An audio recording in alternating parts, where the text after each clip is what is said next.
Before we welcome our next guest, I want to read you a letter she received 55 years ago from a beauty magazine editor. Thank you very much for submitting your photograph to the glamour girl search we are conducting. I regret to say you are not the exact type of girl we are looking for. However, we don't want you to be discouraged at this point.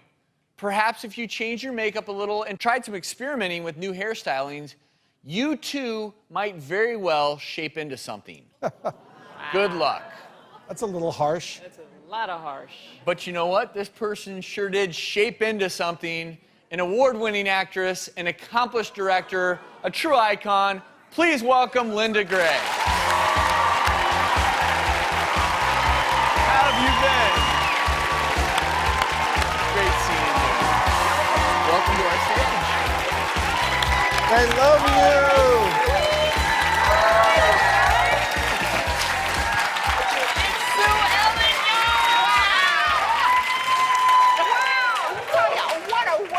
Thank you very much. We did spend some time together years ago when we went to Dallas. Yes. And did a couple episodes. Yes, we did. And actually, and visited with you at South Fork Ranch. But at that time, I didn't realize this story from your past. This is the first I'd heard of it, that you've kept this letter for 55 years. 55 years. It's on my desk, framed. And didn't you show them?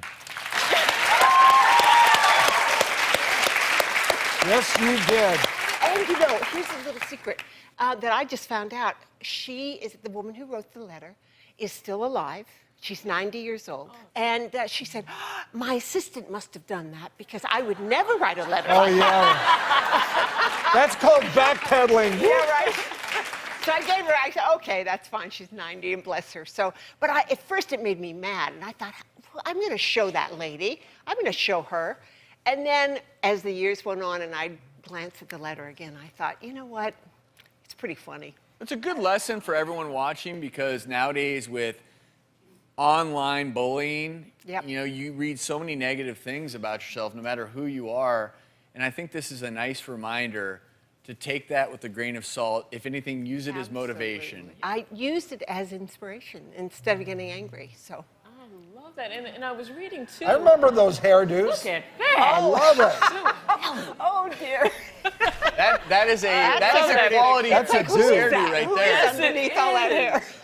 Yes, it is. And you didn't start your TV career until you were 30, is that correct? 30, yeah, in the 30s. 30. You know, and I love that because I think women reach their 30s and they start to feel like it's over and things are falling apart. And here you are, you've started when you were in your 30s. I love that. And I didn't know that until I was reading parts of your memoir. Some of us started in their 50s.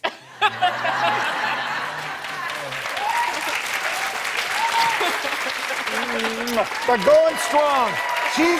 She's an inspiration to me. I was telling Rachel I just may have to do TV another 20 years or so. Well, if you do, you can also write a memoir. But not until then. Okay. We were talking, Linda, and you brought it up, that your memoir, I know it wasn't something you were planning to do, but it resonates. I was not intending to write a memoir or a book of any kind. And lovely people in New York said, why don't you write a memoir? And I said, well, I'm not old enough.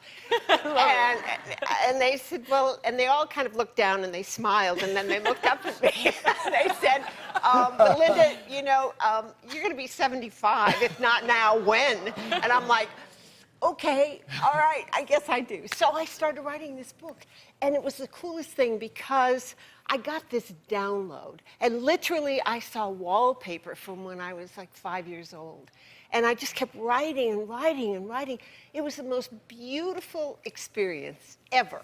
And I never thought it was going to happen. You mentioned an age, but age doesn't mean anything. And just look at Linda. Oh, my goodness.